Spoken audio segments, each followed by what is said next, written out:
On this edition of the Locked On Sun Devils podcast, it's time to kick off a brand new series ranking the best Arizona State Sun Devils football players by the decade, starting off with the 2010s and the best quarterbacks of that era.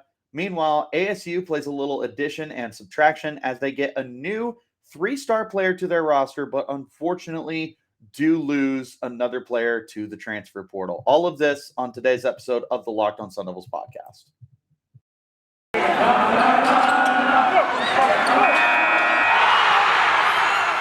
are Locked On Sun Devils, your daily podcast on the Arizona State Sun Devils, part of the Locked On Podcast Network, your team every day.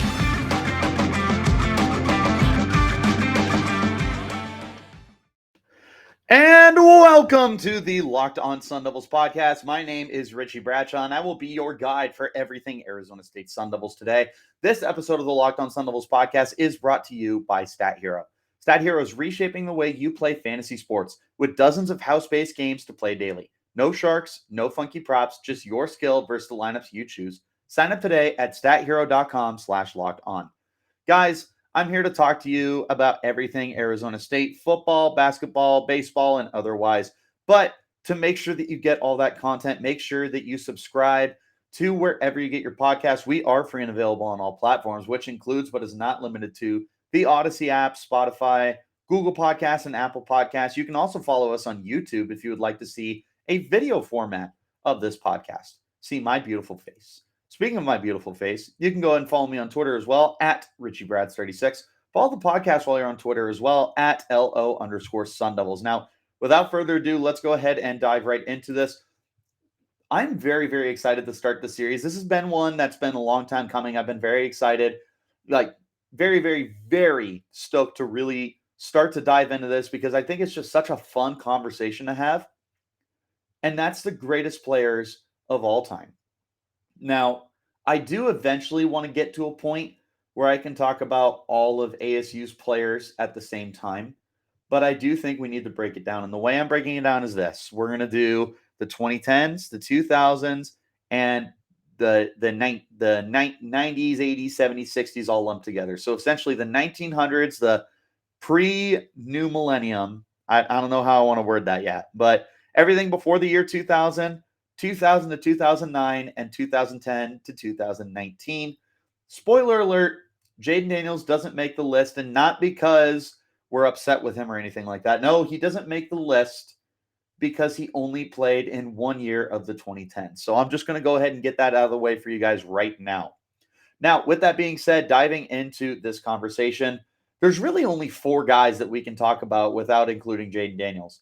And that mainly is because ASU has had so much really good consistency at the quarterback position during the Todd Graham and the Herm Edwards eras, respectively, of this program. And obviously the later portions of the Dennis Erickson era, which we don't really want to talk about because that was when the team just got completely out of hand and the Vontaze Burficts of the world really kind of took control of the locker room for the worst. But there are four quarterbacks that we need to talk about.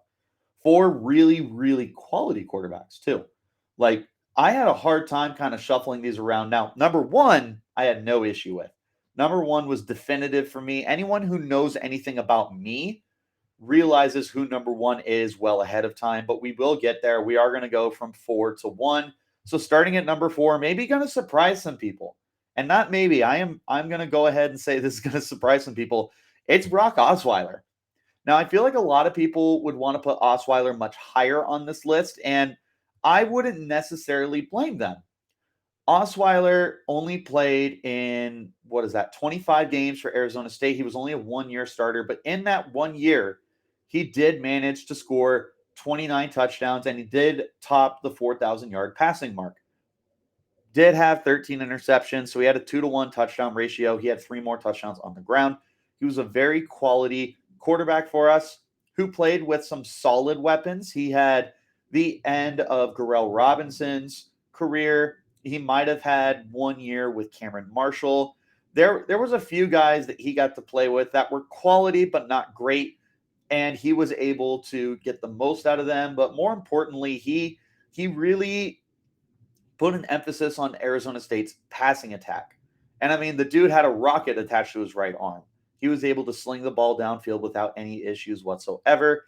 And more importantly, he had the build of a professional quarterback. He was the first quarterback in a long time to play over 6'8" or 6'7", I should say, in an NFL game. Osweiler actually went on to win a Super Bowl, fun fact. So definitely can't complain with that. For what it's worth, Osweiler, a very, very, very quality quarterback.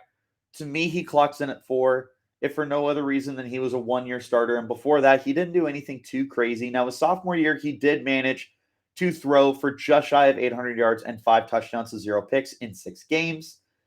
That still just doesn't quite do enough for me to justify putting him higher than 4. Now, I am a Brosweiler fan, okay? Brosweiler is my dude. I stand him till the day I die. He won a Super Bowl for the Denver Broncos, 2015, that no-fly zone defense.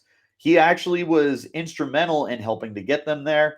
Between him and a Peyton Manning, who seriously looked like just a whole other kind of quarterback compared to what we had been used to seeing, neither of them were all that great, but I will argue tooth and nail that Brock Osweiler was better. Thankfully for them, that defense was good enough to win them games, regardless of how bad the quarterback play was, and it truly wasn't great. Osweiler did end up cashing out very briefly with the Houston Texans. He's made himself some very good money in the pros. So we're very happy with the way that Osweiler turned out, because unlike the other quarterbacks on this list, Osweiler definitely, like not even close, had the most success at the pro level. So that's the one thing Osweiler does have going for him. Unfortunately, that doesn't affect his ranking in the college level. So Osweiler comes in at number 4 for me, but a very good number 4. Number 3, again, I feel like this might surprise some people, but I'm going to Mike Berkovici. Berko, better known for the Jail Mary, which is hanging out right behind me in a little mural there. There's a little glare on my picture frame because of my fans, so don't mind that. But Berkovici gained instant like lore status with Arizona State for the Jail Mary. It's one of those plays where Arizona State fans remember exactly where they were when it happened. I know where I was. I'll tell you guys a quick little story. It was my sister's birthday party weekend. I don't believe it was her actual birthday. She had just turned 18 years old. We are watching this game, me and my dad, and we're really frustrated because it's just back and forth with USC, and ASU can't get a stop, and this kid named Javorius Buck Allen had just been ripping us to shreds, and me and my dad were just getting annoyed, and we were like, man, I just don't know what to do with this game. I think we need to take a little break. And at that point in time, it had looked like it had been signed, sealed, delivered that ASU was going to lose that game. So we had stepped out into the other room to eat some dinner with the family. Well, we had the game still on in the background and we had the sound going. So we're still listening to the game. And all of a sudden, we just hear screaming from the TV. And I remember me and my dad, we exchanged a look of like, what the heck is going on? So I go out to the other room and all I see is Berkovici laying on the ground just like this. And all the players coming up and patting him on the back. And everyone who has seen that play knows exactly what I'm talking about. And all of a sudden, I see that Arizona State had just beat the USC Trojans. And it was unbelievable. It was complete pandemonium out in the what are they called? The Coliseum.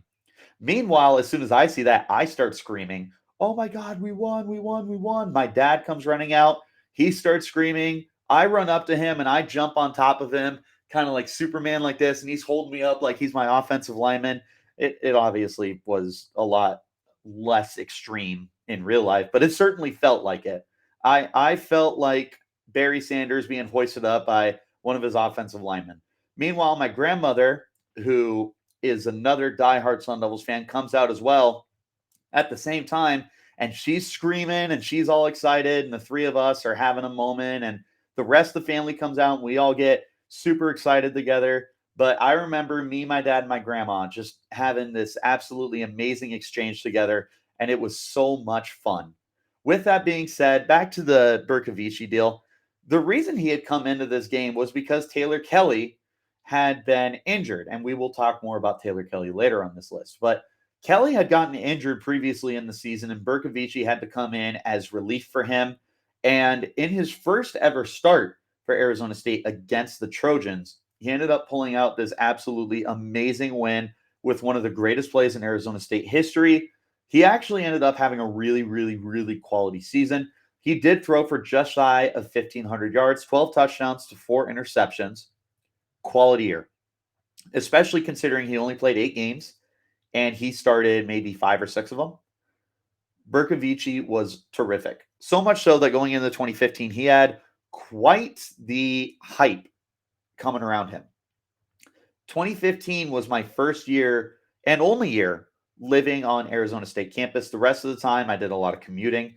I didn't really get that freshman, sophomore year experience as I was a transfer from Glendale Community College, but neither here nor there. I'm still a Sun Devil till the day I die, and I was born and raised that way. So not to worry there, guys. Nonetheless, my only year living on campus was a very frustrating one. It was very up and down for the Sun Devils that year, but if there was one consistent, it was Mike Berkovici and the way he played.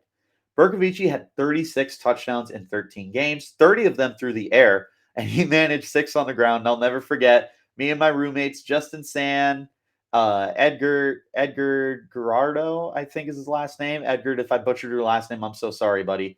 And Warren Silver were all in the crowd, and every time Berkovici would run in a touchdown, we would just shout, "Dual threat!" And it was so much fun.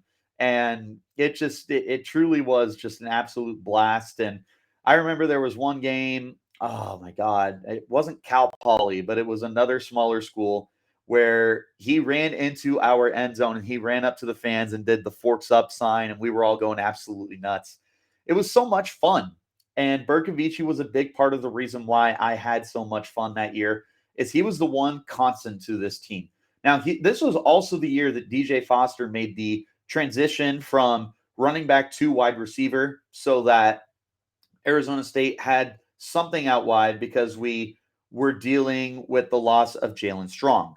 And it was very unfortunate because Strong was so good for Arizona State football and because he put himself in Arizona State lore, obviously, with the Hail Mary.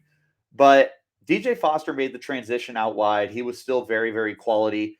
Demario Richard and Caitlyn Bellage became the 1 and 2 backs there. And Tim White actually had a really quality season as well. But Berkovici made those guys better. And that's one of the reasons why I have him at 3rd on my list ahead of Brock Osweiler, is I believe that Berkovici made the guys around him better. Tim White ended up getting a very short stint in the NFL, and I don't think he does that without Berkovici's help. Caitlyn Bellage ends up having a career year during the Mike Berkovici era, or no, that was a couple years later, excuse me. This was Caitlyn's sophomore year. So this is well before that Texas Tech game. But Caitlyn and Demario became a very, very good 1-2 punch for Arizona State. And I truly believe that Berkovici and his rock-solid arm were part of the reason why they were able to do so much through the air as successfully as they did. So Berkovici clocking in there at number 3 for me on my list.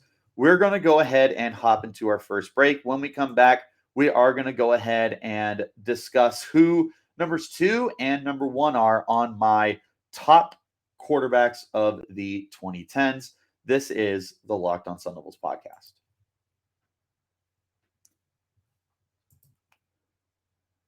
If anyone else took Kentucky to win it all and your bracket got busted, I am so, so sorry. If it makes you feel better, I took them all the way to the Final Four. But not to worry, I still have some cash left to go thanks to StatHero's Pick'em. If you haven't checked out this new platform, then you're really missing out.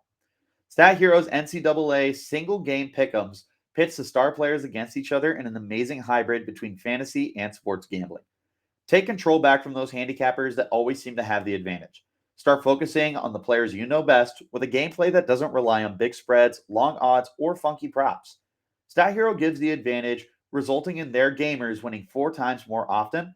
Why? Because StatHero eliminates the mystery about who or what you're going up against. In addition to their pick'em games, they also have dozens of lineups you can comb through to take on head-to-head.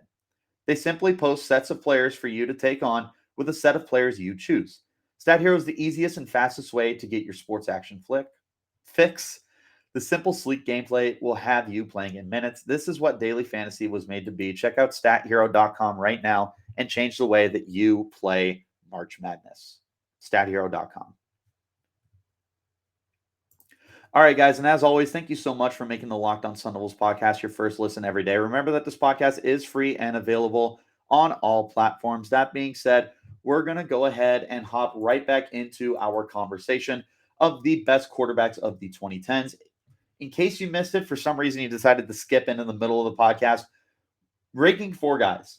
Number 4, Brock Osweiler. Number 3 was Mike Berkovici. Number 2, drum roll please, Manny Wilkins. Manny Wilkins, a.k.a. Look at Manny Run, a.k.a. Jumpman, comes in at number 2 on my list. Manny Wilkins, the very non-exciting but super safe quarterback.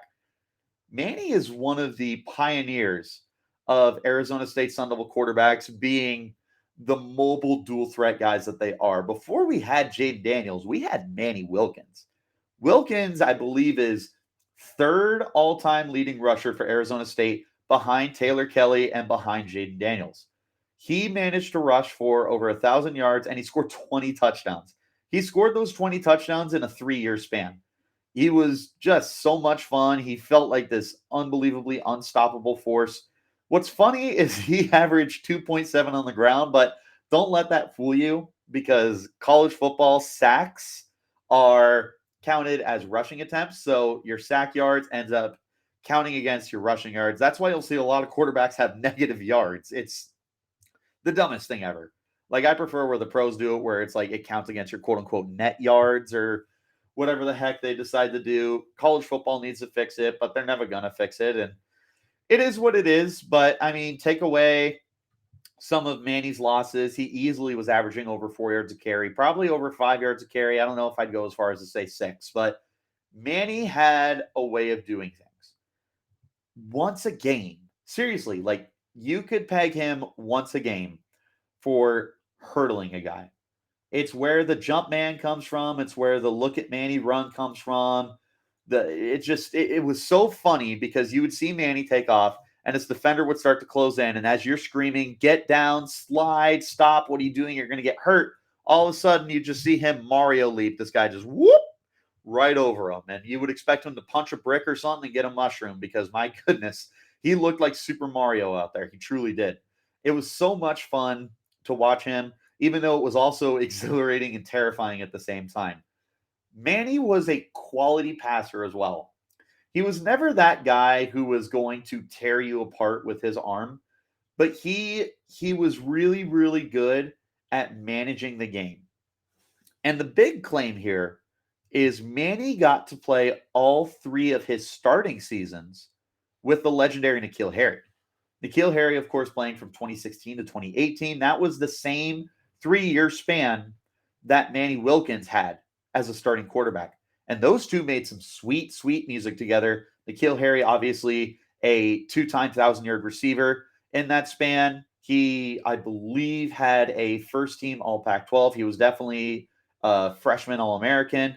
Nikhil Harry was an absolute stud. The way he could reverse the field, the way he created with the ball in his hands, and the way he could high-point balls and win those 50-50 shots. All of that, though, comes from Manny Wilkins and how consistent and dominant he was at getting the ball into his receivers' hands. He also was a very quality quarterback in terms of being able to get some other guys to look really good. Specifically, a transfer kid by the name of Brandon Nyuk. I don't know if you've ever heard of him or not. He was just a first-round pick a couple years back for the San Francisco 49ers, neither here nor there. But he helped Ayuk get onto the map for Arizona State. The combination of him and Nikhil Harry is actually one of the best combinations Arizona State has ever had.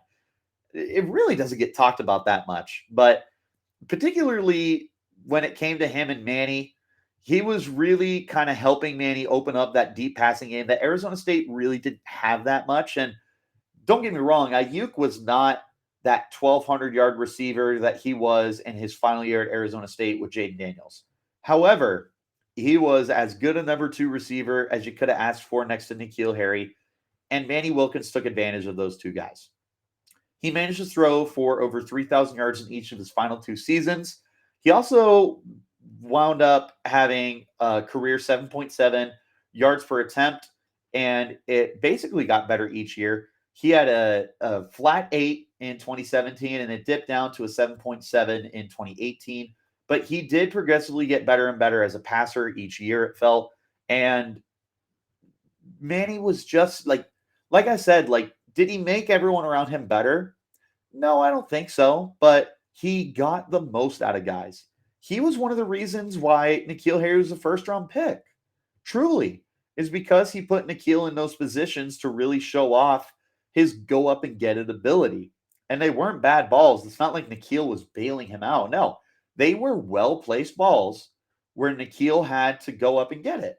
And Nikhil had to show off that athleticism and that my ball mentality, high point that thing. Manny did a really good job of placing it where only his receiver can get it. And it is really hard to do that as a quarterback in general, let alone as a starting college quarterback in a Power 5 division. This is a really, really good quarterback for Arizona State. And I feel like we always look back at Manny and we're just so underwhelmed because he never killed it as a passer, and he was a good runner, but he was never this elite runner. However, he was as good as it got for Arizona State during the later half of the 2010s. We truly should cherish what Manny Wilkins was able to give Arizona State because he was just quality, but he was good quality. And this is the reason why I put him ahead of Osweiler and Berkovici is he was a 3-year starter for Arizona State, and he was a very good 3-year starter for Arizona State, a very high quality guy and somebody that Arizona State definitely won footballs with, and sometimes because of Manny Wilkins. He was a playmaker. Now, again, was never that true X factor that like a Jade Daniels showed off the ability to be, but he was still rock solid. He's not going to get the credit that he deserves all time, but I will be telling my kids about Manny Wilkins. Now, number one, this shouldn't be a surprise to anybody who knows me, as I am somebody who firmly believes that this quarterback is one of the 3 greatest Arizona State quarterbacks of all time. But at number 1 is Taylor Kelly. Taylor Kelly never got the credit he deserves, I feel. 3-year starter for Arizona State. In that time, he managed to throw 79 touchdowns, 26 interceptions. He threw almost 9,000 yards. And where everyone underrates him, Taylor Kelly was a really good runner. Everyone forgets that he is actually number 2 on Arizona State's list of all-time leading rushers with over 1,400 yards. He managed 13 touchdowns on the ground as well. The only guy ahead of him is Jade Daniels. And Jaden also took 3 years to pass Taylor, which is essentially what the length was for Taylor in order to get to that 1,400-yard mark. He did have 1 carry his freshman year for the 24 yards or whatever, but at the end of the day, he did the mass majority of his stats and production in his 3-year stretch as a starter. But in the meantime, he was so good.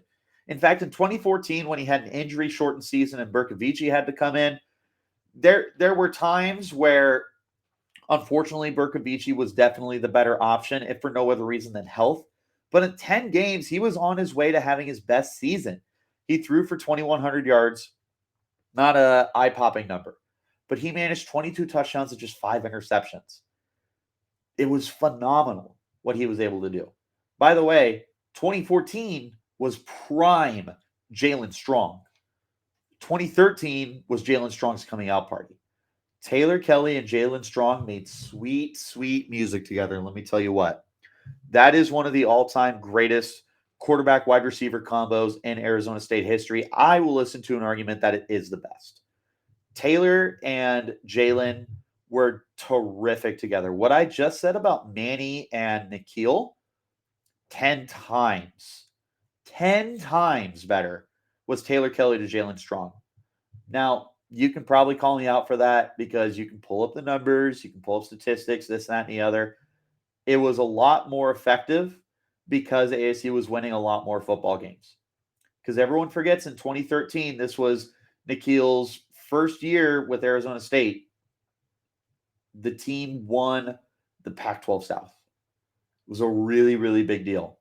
And it was because of Jalen Strong and Taylor Kelly's connection. They had a quality defense as well, captained by Will Sutton, a guy we'll talk about at some other point in time for this series. But nonetheless, Jalen was terrific. And part of the reason he was terrific is because Taylor knew how to get the most out of him. Jalen made Taylor better, but Taylor was a huge reason that Jalen was able to get to his ceiling. Just like Manny, he had a great way of putting the ball up to where Jalen could get it. And anybody who knows ASU football knows that there's not a better combination than Jalen Strong and the back shoulder fade. And the way that Taylor Kelly just consistently put it on his shoulder, it was just the perfect throw. These two looked like they had grown up together and played football since they were in diapers. They were so in sync with each other. But even fast forwarding a little before the Jalen Strong era, he was making guys better. Jeremy Miles, Rashad Ross are two guys who come to mind for me. Ross actually had a little stint in the NFL, mainly as a return man. Miles never made it. But Taylor Kelly was the reason that we know those guys, or at least the diehards. For those of you who are new, I don't expect you to know them because they were just guys, and that's not a diss to them at all. It's just they weren't Nikhil Harry, and they weren't Brandon Nyuk, and they weren't Jalen Strong. There's nothing wrong with that. They were very good for what they did at Arizona State. But being very good at Arizona State doesn't exactly get you on our list of greatest ever. Taylor Kelly was able to make them names that we recognize. He was also able to get the most out of his running backs. Cameron Marshall had really good years under him. Marion Grice excelled because Taylor Kelly was so good. He made everyone around him better. Totally underrated quarterback. The only quarterbacks that I would put ahead of Taylor Kelly are Danny White, who is the undisputed one for me, and Jake Plummer. Plummer, very, very good. Personally, I feel like he gets very inflated because of how good his senior year was and the fact that he took us to a Rose Bowl. I feel like that sort of overrates Plummer, but nonetheless, I would put Plummer number 2 pretty comfortably. Number 3, there's all sorts of debate for who goes in that spot. For me, it's Taylor Kelly. Is there bias because I watched him? Of course. However, Taylor was so good. And even with how good Jade Daniels was, I would still tell you that Taylor Kelly is the best quarterback that I've seen in my time of watching football, which dates back to like the mid to late 2000s. So I did see the Rudy Carpenter era, which was not a fan of that. Neither was my family. Aunt Mercedes, if you're listening to this, I still remember all of the very kind and colorful words you had for our friend Rudy Carpenter. But nonetheless, neither here nor there, right? Bringing it back to the point, Taylor Kelly, to me, easily number 1 quarterback of the 2010s for Arizona State. Overall, very, very good collection of guys for Arizona State's quarterbacks. Can't complain. With that being said, we're going to go ahead and wrap up this second segment. When we return, we're going to talk finally about the new addition and a new subtraction to Arizona State's football team. This is the Locked On Sun Devils podcast. It's that time of year again as BetOnline's college basketball tournament is upon us with the latest odds, contests, and player props. Here, BetOnline.net is the number 1 source for all your sports gambling needs. BetOnline remains the number 1 spot for your sports podcasts, scores, and more this season. And it's not just basketball. BetOnline is your continued source for all your sports wagering, information needs, including live betting, and your favorite Vegas casino games. Head to the website today or use your mobile device to learn more about the trends and action. BetOnline, where the game starts. All right, guys, we're going to go ahead and hop into this final segment now. We got to talk about a new addition and a new subtraction that is coming to Arizona State. We are going to go ahead and start with the subtraction, which is offensive guard Justin Is it Rochelin? I think it's Rochelin. If it's not Justin, I apologize for butchering your last name. Justin is an offensive guard who was potentially in that mix for getting some starting time for Arizona State. He was a freshman last year and redshirted for the team because he wasn't able to get onto the field. Unfortunately, that did end up being the end of his stint with Arizona State as he has officially entered the transfer portal. This far from ideal for Arizona State because it's just there's a lot of uncertainty on this offensive line, right? And the more bodies we had, the better. But it kind of has to be what it is. ASU is just going to have to find a way to stick it out with the guys that they have, and they have depth. It's not that they don't have depth. It's just you really wish that you didn't have to lose more guys than you have to. And losing Justin Rochelin is brutal. Now, again, I don't know if he was going to be a starter for the team. I don't know if he was going to be like some kind of all Pac-12 kind of player. But you do hate the fact that you lose a quality guy like him. On the bright side of things, though, Arizona State is bringing in a brand new wide receiver, this time in the form of Cooper Wallace. Cooper Wallace, a 3-star receiver coming out of Semi Valley High School out in Los Angeles, California. Dude is a stud. If I'm not mistaken, I need to double check right now. He is a bigger receiver. Now I'm starting to really question myself. So I'm gonna double check that while I'm going through all of this. But another body added to this wide receiving core that Arizona State definitely needs more and more competition with. Here you go. Wallace comes in at 6 foot, 180 pounds. So a little bit of size to the position, which it's not so much that ASU's deprived of that, right? LV Bunkley Shelton is solid size. He's right around 6 foot. You've got Andre Johnson, who's like 6'2 or 6'3. Chad Johnson Jr., somewhere in that ballpark too. So Cooper Wallace is going to give you some more depth, some more competition at a position that's as wide open as it ever has been. Because right now, it truly is Ricky Pearsall and everybody else. Between the two Johnsons, between Bunkley Shelton, between Elijah Badger, there's a lot of competition here. And I feel like Cooper Wallace can come in and actually make a name for himself a little bit, maybe generate some more conversation and at least make it interesting for Arizona State to consider him moving forward. If nothing else, it's competition. It's going to push everybody to be better. And quite frankly, I just love the fact that we're getting guys to commit to us right now because it's really, really hard to find guys to stay at Arizona State. The aforementioned Justin Rochelin is actually the 4th transfer for Arizona State. That's not exactly ideal when you're trying to rebuild your image. And unfortunately, that seems to be the case. But with Cooper Wallace coming in, maybe that'll change the tide of things. Who knows? But anyways, that's going to actually wrap it up here for this Tuesday edition of the Locked On Sun Devils podcast. Again, thank you guys so much for making us your first listen every single day. Remember, this podcast is free and available on all platforms, which includes but is not limited to Apple Podcasts, Google Podcasts, Odyssey, Spotify. We're also on YouTube if you want to check us out on a visual platform as well. Make sure that you are following the podcast on Twitter at @LO_Sun Devils. While you're there, give me a follow too at Richie Brads36. Thank you guys so much for making the Locked On Sun Devils your first listen every day. Go ahead and make Locked On NFL Draft your next listen as Ryan Tracy and former NFL cornerback Eric Crocker bring the NFL Draft to life every day with insight and analysis on college football prospects and NFL front offices. Just like the Locked On Sun Devils podcast, it's free and available on all platforms. And until next time, you keep it locked right here on Locked On Sun Devils.